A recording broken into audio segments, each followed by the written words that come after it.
అండి. ఇవాళ crispy corn చేస్తున్నాను. ఫస్ట్ వేడి నీళ్ళల్లో ఉప్పు పసుపు వేసుకొని కార్న్ సీడ్స్ వేసుకొని బాయిల్ చేసుకోవాలి. వీటిని తడి నిమ్ము ఆరేంత వరకు ఆరబెట్టాలి. ఈ చల్లార్చుకున్న స్వీట్ కార్న్లో కారం, ఉప్పు, మైదా, కార్న్ఫ్లోర్ 4 వేసుకోవాలి. కొంచెం నీళ్ళు స్ప్రింకిల్ చేసుకొని కలుపుకోవాలి.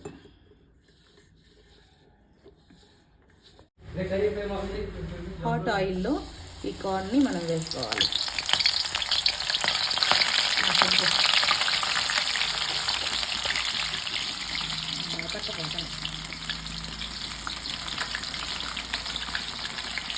చాలు, అంతేనండి. క్రిస్పీ కార్న్ రెడీ అయిపోయింది. నచ్చితే లైక్, షేర్, సబ్స్క్రైబ్.